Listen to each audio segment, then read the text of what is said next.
끝났습니다. 마카이 페르만 또한 이게 아까 온몸에 문신으로 되어 있던 그 이반족들 그 이반어입니다. 마카이 페르만 또한이란 뜻은 하나님의 말씀을 먹으세요라는 그런 말입니다. 혹시 기억나시는 분 계실지 모르겠는데 제가 그 준정글에 들어가서 복음을 증거해서 28년째 지금 사역을 하고 있는데 그들의 문화가 있는데 그들의 문화를 딱 하나를 제가 바꿨어요.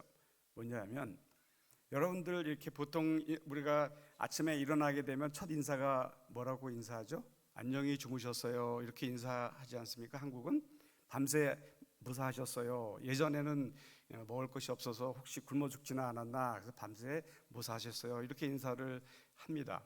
미국 사람들 같은 경우는 굿모닝 좋은 아침입니다. 그런데 이 이반 사람들은 인사가 뭘까요? 그건 수다만디라는 뜻이 수다만디 이렇게 인사를 하는데 이것은 뭐냐면 목욕하셨어요 라는 뜻이에요. 그러니까는 목욕을 안 하면 식사를 안 하는 할 수 없는 그런 문화예요 이 사람들은. 그래서 아침에 제일 먼저 일어나면 저에게 말하는 것이 수다만디 목욕하셨어요. 목욕을 해야지만 식사를 드실 수 있습니다. 이렇게 아침에 일어나서 할 수 있는 인사말이 목욕하셨습니까? 그런데 그 말을 제가 바꿔서 뭐라고 바꿨냐면 마카이 페르만 또한 이렇게 말을 바꿨습니다. 이게 뭐냐면 하나님의 말씀을 드셨습니까? 라는 그런 인사말입니다. 우리 옆에 분에게 한번 얘기하셨으면 좋겠어요. 하나님의 말씀을 드셨습니까? 그분들이 저를 만나면 제일 먼저 하는 인사가 여러 가지 인사들이 있는데 마카이 페르만 또한 이렇게 인사를 합니다. 그래서 뭐냐면 하나님의 말씀에 대한 그 하나님의 귀한 그 말씀에 대한 능력이 있음을 고백하기 때문에 그렇습니다.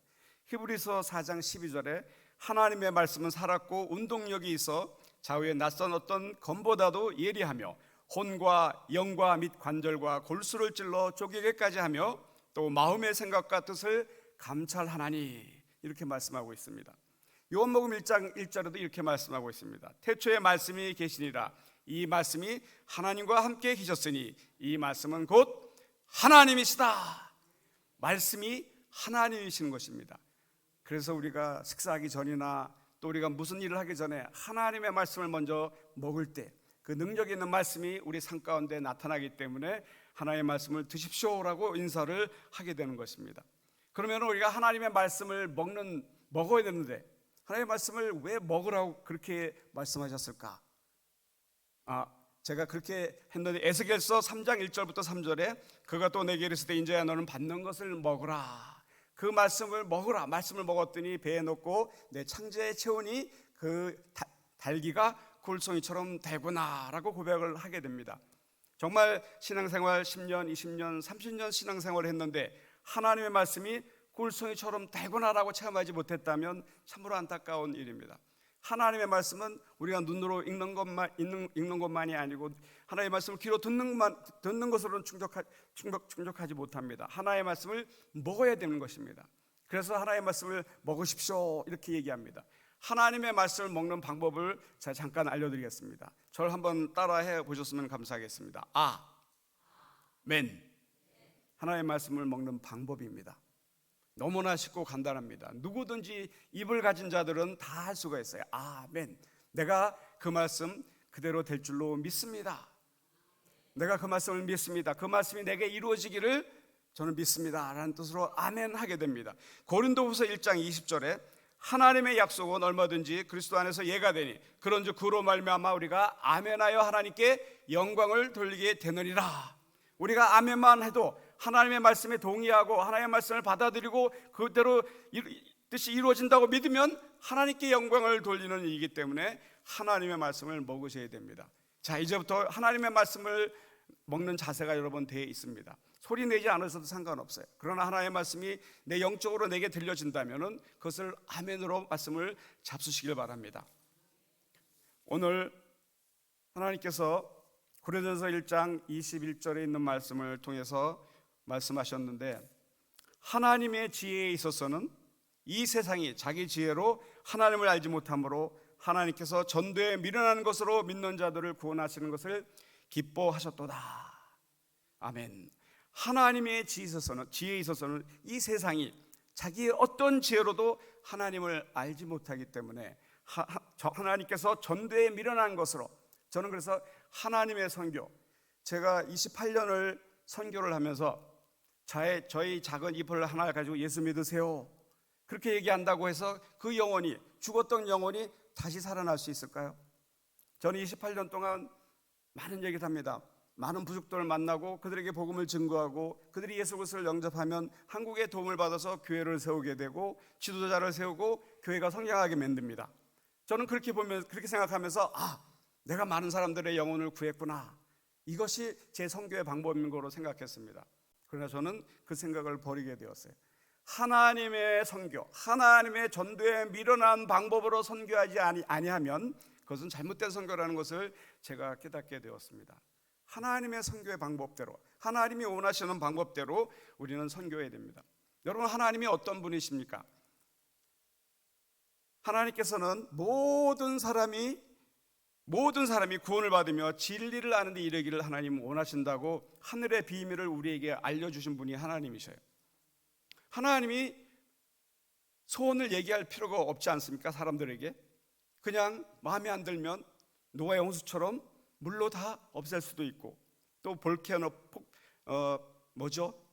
화산 폭발이라 또 핵전쟁으로 인해서 인간들끼리 멸망시켜버리면 그만인데, 그런데 하나님께서는 모든 사람들이 구원받기를 하나님은 원하신다는 거, 소원을 우리에게 말씀해 주셨어요.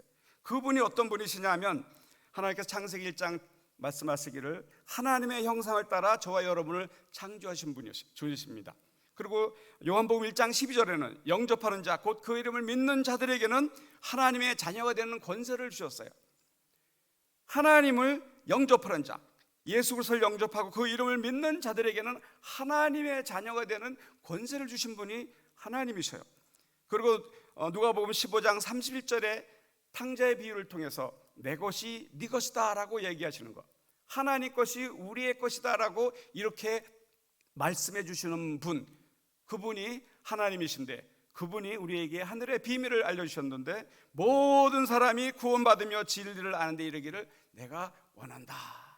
하나님께서는 그런 구원의 계획을 우리에게 말씀해 주셨습니다. 그러면서 우리에게 선교하는 방법까지도 우리에게 알려주셨는데, 첫 번째로 하나님의 선교는 마태복음 28장 18절에서 19절에 있는 말씀입니다. 예수께서 나와 일러 가라사대 하늘과 땅의 모든 권세를 주셨으니 그러므로 너희는 가서 모든 족속으로 제자를 삼아 아버지와 아들과 성령의 이름으로 세례를 주라, 이렇게 말씀하십니다. 하나님의 선교는 내 방법이나 어떤 전도의 전략이나 이런 것으로 하는 것이 아니라 하늘과 땅의 모든 권세를 주신 그 능력으로 해야 된다는 것입니다. 하늘과 땅의 권세, 하늘의 권세는 무엇입니까? 영적인 권세예요. 우리가 그 사람들의 그 마음을 움직일 수가 없습니다. 그러나 제게 하늘의 권세, 영적인 권세를 저에게 허락하신다면 저 정글 속에 살고 있는 그 사람들에게도 하나의 말씀을 중고할 수가 있는 것입니다. 그 다음에 또 땅에 있는 모든 권세, 물질을 관리할 수 있는, 물질을 사용할 수 있는 권세도 우리에게 주셨다는 것입니다. 제가 말레이시아 선교를 하면서 시리에 빠진 적이 있었습니다.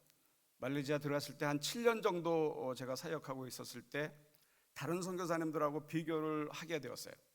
다른 선교사님들은 말레이시아에 오게 되면 한 2, 3년만 지나면 많은 교회들을 세우고, 또 신학교는 말레이시아는 세울 수가 없어요.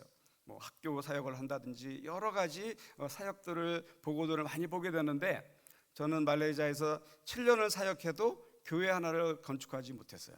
그러는 가운데 아까 여러분 동영상에 보셨듯이 그 롱보트를 타고, 그곳은 어떻게 가야 되냐면 제가 있는 쿠알라룸푸르서부터 비행기로 1시간 45분을 가고, 그 다음에 버스로 5시간을 가고, 카누같이 생긴 롱보트를 2시간, 어떤 때는 4시간, 어떨 때는 7시간을 가야지 도착할 수 있는 마을에, 또 어떤 마을은 거기서 걸어서 3시간, 4시간, 산을 몇 개를 넘어야지만 만날 수 있는 그런 종족들인데, 그 안에 죄송합니다, 제가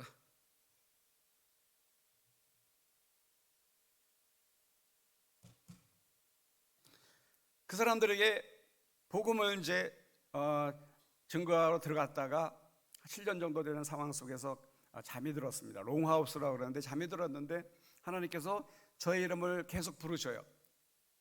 병우가 저의 이름을 여러 번 부르셨는데 제가 응답하지 못했어요. 잠결에. 그러다가 어느 순간에 성령의 터치함을 깨닫고 제가 대답했어요. 예, 하나님 말씀하십시오. 그렇게 말씀하셨더니 하나님께서 말씀하시기를 뭐라고 말씀하셨냐면 너는 내가 원하는 거 한 가지만 해다오. 그런 말씀을 하시더라고요. 그래서 제가 하나님께서 디모데전서 2장 4절에 있는 말씀 제게 주셨지 않습니까? 하나님께서는 모든 사람이 구원을 받으며 진리를 아는 데 이르기를 원하시는 거, 그것 때문에 제가 이 정글에 들어와 있지 않습니까? 그래서 다시 한번 말씀하시더라고요. 그래, 내가 원하는 거 한 가지만 해주면 내가 너에게 책임져 주겠다. 너를 책임지시겠다. 제가 얼마나 놀란지 몰라요. 그냥 소리 질렀습니다. 그때 옆에서 막 자고 있던 원주민들이 깨서 무슨 독사가 들어왔냐고 막 이렇게 놀랐는데, 그런 기억이 제가 있는데, 정말이십니까?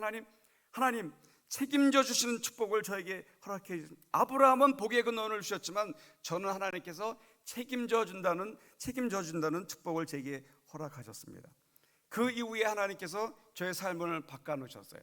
하늘의 권세도 주셨고 땅의 권세도, 물질의 권세도 하나님 허락해 주셔서 바로 교회 건축이 시작돼서, 아까 사진에는 다 안 나와 있지만 20여 개의 교회, 그 7년 이후부터 매년 2개나 3개 교회가 건축이 돼서 20개 이상의 교회를 건축하게 되는 그런 축복을 제게 받게 되었습니다. 내 힘으로 무엇을 하려고 하게 되면 그것은 사람의 생각이에요. 여러분, 복음을 전도 나갈 때 내 생각으로 가지고, 내 지혜를 가지고 어떻게 나가려고 한다고 생각하면 잘 이루어지지 않습니다. 그리고 두렵기도 하고 떨리기도 합니다. 그러나 하늘의 권세와 땅의 권세를 분명히 하나님은 주십니다. 그 권세를 가지고 복음을 증거할 때 하나님의 역사가 나타난다는 사실을 믿으시기 바랍니다. 예수님께서도 이 땅에 오셔서 이렇게 말씀하셨습니다. 또 가라사대 너희는 온 천하에 다니며 만민에게 복음을 전파라. 마가복음 16장 15절에 있는 말씀입니다. 누가복음 4장 43절에도 내가 다른 동네에서도 하나님의 나라 복음을 전하여야 하리니 나는 이 일로 보내심을 받았노라. 이렇게 말씀하셨고, 우리 부활주일을 지난주가 이제 몇 주 됐는데 부활하신 주님께서도 말씀하시지 않습니까? 너에게 평강이 있을저다 라고 말씀하시기로, 아버지께서 나를 보내신 것 같이 나도 너희를 보낸다. 부활의 사실을 믿는 우리들은 보내심을 받은 선교사라는 사실을 기억하시기 바랍니다. 다 보내심을 받으셨어요. 그리고 하늘의 권세와 땅의 권세를 받으셨다는 사실을 꼭 기억하시기 바랍니다. 아까 말씀하시지 않습니까? 요한복음 1장 12절 영접하는 자, 그 이름을 믿는 자들에게는 하나님의 자녀가 되는 권세를 주셨어요. 그리고 아버지 것이 내 것이라는 사실을 분명히 제가 말씀을 드렸습니다. 그건 그 탕자의 비유에 대한 말씀이긴 하지만 바로 하나님께서 우리에게 주셨어요. 왜냐하면 로마서 8장 31절 32절의 말씀을 보게 되면 만일 하나님이 우리를 위하시면 누가 우리를 대적하리요? 자기 아들을 아끼지 아니하시고 우리 모든 사람을 위하여 내주시니가 어찌 그 아들과 함께 모든 것을 우리에게 주시지 아니하겠느냐. 여러분들이 하나님의 자녀가 되었다면 하나밖에 없는 외아들을 주신 그 하나님께서 우리에게 못 줄 것이 무엇이냐는 것이 아버지의 마음이라는 건데, 아버지 거를 사용하지 않는다면 우리는 복음을 증거할 수가 없습니다. 그래서 하늘의 권세와 땅의 권세를 우리는 사용할 줄 아셔야 됩니다. 이것이 바로 하나님의 선교라는 사실을 기억하시기 바랍니다. 두 번째로 하나님의 선교는 사도행전 1장 8절에 있는 말씀, 오직 성령이 너에게 임하시면 너희가 권능을 받고 예루살렘과 온 유다와 사마리아와 땅 끝까지 이르러 내 증인이 되리라. 하나님의 선교는 성령이 너에게 임하면입니다. 내 계획대로 하는 것이 아니라 성령이 너에게 임하면 땅 끝까지로 복음을 증거할 수가 있습니다. 제가 한국에 들어오게 되면 여러 목사님들하고 이야기를 나누게 됩니다. 그럼 한국의 상황에 대해서 이야기를 듣게 되고, 또 미국에서 계신 어떤 목사님하고도 만났는데 한국의 상황이 이렇더라 이런 얘기, 또 해외에 믿는 분들에 대한 이야기를 하는데, 크리스찬들이, 기독교인들이 문제가 생기면 처음에는 교회에서 기도를 한답니다. 기도를 해요. 하나님 도와주세요. 그래도 그 문제가 풀리지 않으면 상담사를 찾아갑니다. 우울증에 걸렸다든지 그럼 상담사를 찾아갑니다. 만약에 그래도 안 되면 점쟁이를 찾아간다고 합니다. 무당을 찾아간다고 합니다. 우리 동정감리교회는 아니겠죠? 분명히 아닙니다. 그러나 한국 교회에 많은 성도님들이 그렇게 하고 있다는 겁니다. 요즘에 제가 한국에 들어와가지고 파묘라는 영화를 제가 봤습니다. 말레이시아에 있을 때 제가 못 봤는데 마음이 걱정이 엄청 됐어요. 저 파묘라는 영화가 얼마나 많은 기독교인들을 흔들어 놓을까 생각하고 봤는데 결국은 끝에 부분에 만화처럼 끝나서 참 다행이다. 파묘가 뭡니까? 만약에 묘를 잘 써야지 그 자손들이 잘 사는 건데 만약에 자손들이 번창하지 않으면 그 묘를 이장하는 겁니다. 묘를 파서 다른 곳으로 이장해서 하게 되면 그 후손들이 잘 사는 것, 이런 내용들인 건데 이렇게 하는 기독교인도 있다는 얘기를 제가 듣게 됩니다. 우리는 어떻게 해야 되죠? 성령님께 우리는 기도해야 되지 않겠습니까? 바울이 에베소 성도들에게 묻습니다. 이르되 너희가 믿을 때 성령을 받았느냐? 예수 그리스도를 믿을 때 성령이 우리 안에 이미 와 계시는 것입니다. 여러분, 그 사실을 믿지 아니한다면 그리스도인이라고 할 수가 없어요. 내 안에 성령이 계신 것을 믿지 않고 내 안에 성령이 있지 않으면 그는 그리스도인이 될 수가 없습니다. 하나님의 자녀가 될 수 없다는 것입니다. 저는 여러분 보시기에 제가 좀 멀쩡해 보일 텐데요. 제가 10여 년 전부터 당뇨에 걸린지 모르고 정글 속에 들어갔다가 저혈당으로 쓰러지게 되고 한국에 들어와서 처음으로 건강검진을 했는데 바로 당뇨 환자로 인슐린을 꽂으면서 병원에 입원을 했어요. 그러는 가운데 다리가 너무너무 아픈 거예요. 두 발이 뭐 꽁꽁 언 것처럼 자다가도 깰 정도로 발이 너무너무 아픈 상황이었는데, 그런데 그때 선교팀이 가져온 타미트라라는 진통제가 있습니다. 그 진통제를 제가 딱 먹었는데 그걸 먹으면 콧노래가 나와요. 너무너무 신기한 거예요. 도대체 이 약이 마약 같을 정도로 막 먹으면 콧노래가 나오고 막 신이 날 정도로. 그래서 제가 이 천알에 있는 약을 제가 다 먹었습니다. 하루에 2개씩 그렇게 해서 다 먹었는데 그 다음에 또 한국에 가서 구입해가지고 또 그걸 먹었어요. 1년 6개월을 먹었는데 먹었더니 나중에 땀을 흘리는데 보통 땀이 무색이지 않습니까? 근데 땀이 하얀색이 나오는 거예요. 그 알약이 하얀색이에요. 그래서 그게 너무 많이 먹어서 축적이 돼가지고 땀이 흰색으로 나오게 됩니다. 그때 제가 깜짝 놀랐어요. 그러는 가운데 말레이시아에 있는 선교사님들을 이제 설날이 돼서 저희 집을 초청하게 돼서 저희 집에 다 모이게 되었어요. 모이게 되면 이제 모인 집에서 설교를 하게 됩니다. 제가 설교 말씀을 준비하는 가운데 고린도전서 3장 16절에 있는 말씀을 보게 되었습니다. 너희가 하나님의 성전인 것과 하나님의 성령이 너희 안에 계신 것을 알지 못하느냐? 너희가 하나님의 성전인 것을 알지 못하느냐? 너희가, 저와 여러분이 성전인 것입니다. 이 교회는 건물이에요. 여러분과 제가 성전인 거예요. 제가 성전 관리를 못해서 제가 잘못했습니다. 하나님, 제가 하나님의 성전인 것을 몰랐습니다. 그때 이후로부터 제가 말씀을 증거하면서 그 선교사님들의 선언을 했습니다. 제가 오늘서부터 이 진통제를 먹지 않겠습니다. 그래서 근 7년 동안 진통제를 지금 먹지 않고 서 있어요. 걸을 때 지금도 아픕니다. 24시간 잘 때도 수면 양말을, 그 더운 나라에서 수면 양말을 신고 자지만 그래도 하나님께서 지금까지 가게 하시는데, 너희가 하나님의 성전인 것과 너희 안에 하나님의 성령이 너희 안에 계신 것을 알지 못하느냐? 우리는 우리 안에 성령이 있는 것을 깨닫지 못한다면 하나님의 선교를 할 수가 없습니다. 성령께서 내 안에서 지시하지 않는다면 우리는 마음대로 복음을 증거할 수가 없어요. 우리는 시스템대로 바뀌지 않습니까? 기분 좋으면 선교하고 기분 나쁘면 할 수가 없어요. 부부싸움하면 복음 전도할 수도 없습니다. 좋은 얘기 남편에게 해도 복음도 못 전합니다. 그러나 내 안에 성령이 계신다면, 그리고 또 분명히 말씀하고 있어요. 로마서 8장 26절에는 이와 같이 성령도 우리 연약함을 도우시나니 우리가 마땅히 빌 바를 알지 못하나 오직 성령이 말할 수 없는 탄식으로 우리를 위하여 친히 간구하십니다. 내 안에 성령님이 계시기 때문에 나를 위해서 나의 연약함, 내가 무엇을 말할지, 내가 어떻게 해야 될지를 성령님께서 다 알려준다는 사실을 우리는 기억하셔야 됩니다. 우리의 선교의 방법으로, 내 입술의 방법, 내 지혜의 방법으로 선교하는 것이 아니라, 전도하는 것이 아니라 내 안에 계시는 성령님께서 말하는 음성을 우리가 들어야 됩니다. 그 음성대로, 성령께서 말하시는 그 음성대로 우리가 그 입술을 가지고 복음을 우리는 증거해야 될 줄로 믿습니다.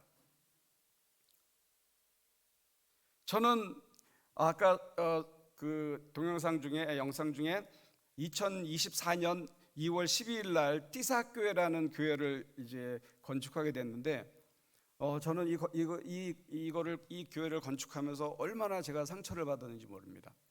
여태까지 성전 건축하는데 아무런 문제가 없었는데, 그 교회는 너무너무 저에게 실망을 주고 마음을 아프게 했어요.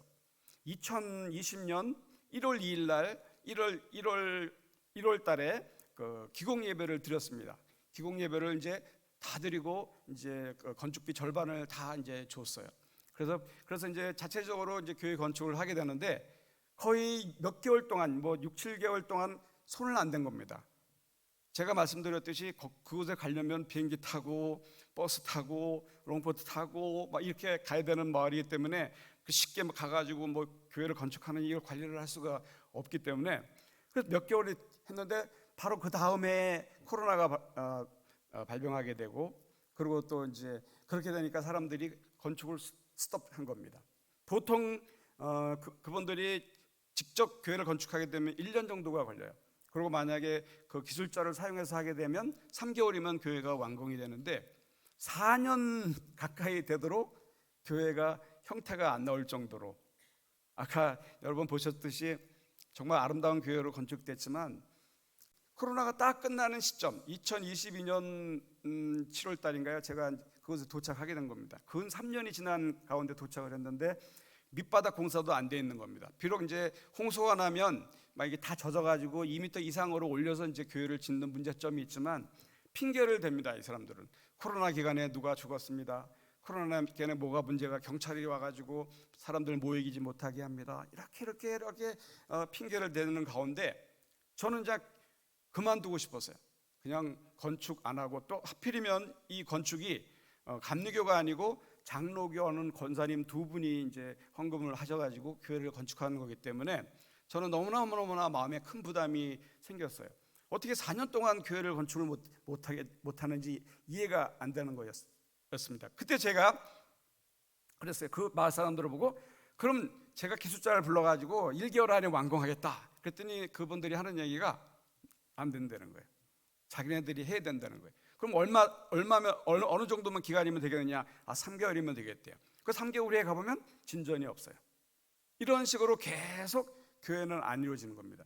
그때 제가 너무 소가리병을 앓기 시작했는데, 그때 제가 하나님께서 기도하는 가운데 성령의 지혜를 저에게 주셨어요. 어떤 지혜를 주셨냐면, 이렇게 이제 롱하우스로 되어 있는데 거기 20가정이 삽니다. 20가정이 롱하우스 길게 되어 있는데, 하나님께서 그러면 각 가정마다 10만 원씩을 다 내놓으라. 다 내놓고 교회가 완공이 되면 내가 10만 원씩 다 돌려주겠다. 성령의 지혜를 주신 거예요. 그랬더니 이분들이 마지못해서 동의를 다 한 거예요. 10만 원씩을 다 걷어놨어요. 그래도 진천이 잘 안 됐어요. 근데 결국은 하나님께서 완공을 하셨는데, 저는 그런 생각까지 했습니다. 이 돈을 어떻게든지 마련해가지고 그 두 분 권사님에게 돈을 돌려드려야지, 이런 마음까지도 다 가지면서 거의 포기하는 가운데 기도하고 가슴앓이를 하는 가운데 성령께서 끝까지 그들을 참고 기다려주라 하는 가운데 참고 기다려줬더니 2024년 2월 12일 날 교회가 완공이 되고 봉헌 예배를 드리게 됐어요. 정말 눈물의 바다였습니다. 저는 헤아릴 수 없는 그 완공되지 못한 그 안타까운 마음에 저는 얼마나 마음이 아팠는데, 하나님께서 위로해 주시는데, 이것이 만약에 제 방법대로 제가 원하는 대로 거기다가 그냥 물질을 투자해가지고 건물을 그냥 짓는 거는 가능합니다. 근데 그 사람들이 원하는 대로 그 사람들이 안 졌기 때문에 교회는 져졌어도, 만약에 이거는 김병호 선교사가 교회를 줬으니까 당신 교회지 내 교회가 아니다, 이 사람들이 그 교회를 참석하지 않으면 그건 건물로서 끝나는 겁니다. 이게 세상적인 방법인 거예요. 우리가 세상적인 방법으로 교회를 그렇게 건축해버리면 그거는 교회가 될 수가 없는 겁니다. 참고 기다려서 성령이 하라시는 대로 하게 되면 하나님께서 완공하신다는 사실을 제가 이번에 참 힘든 과정 속에서 알게 되었습니다. 선교도 마찬가지입니다.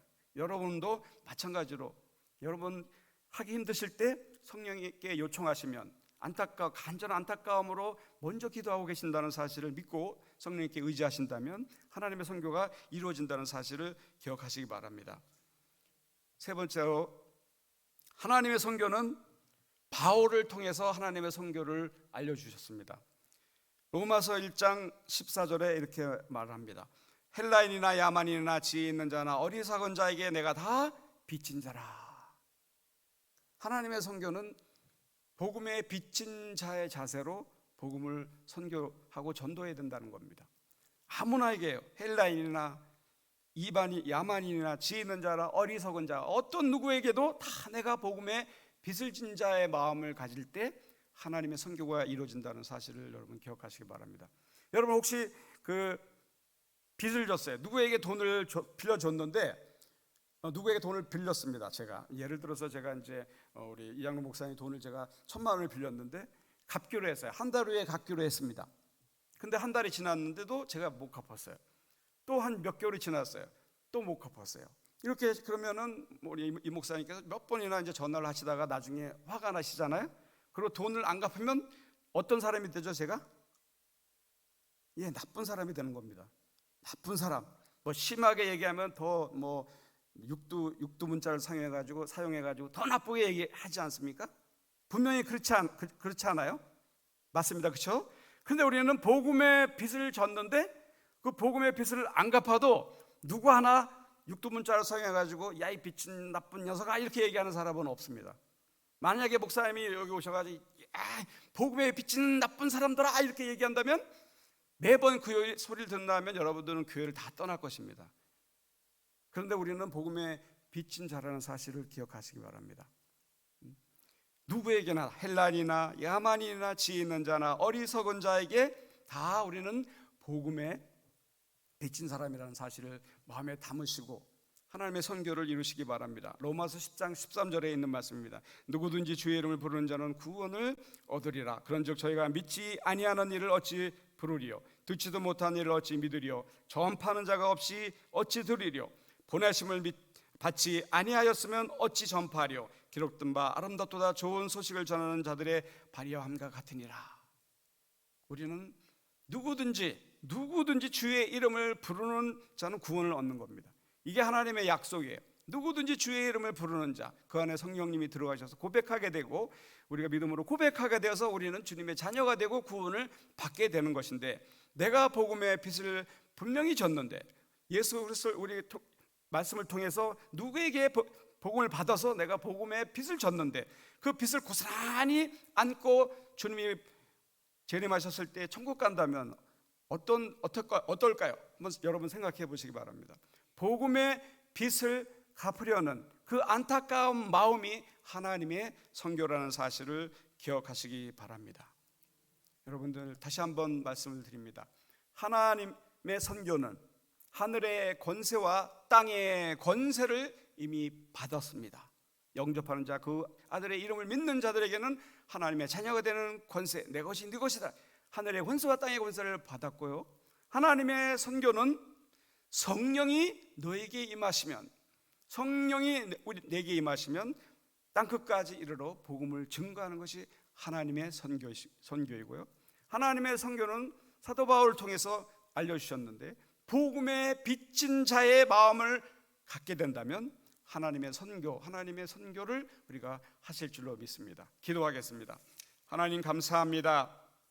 사랑하는 우리 동두천 감리교회를 하나님 축복하시니 감사합니다.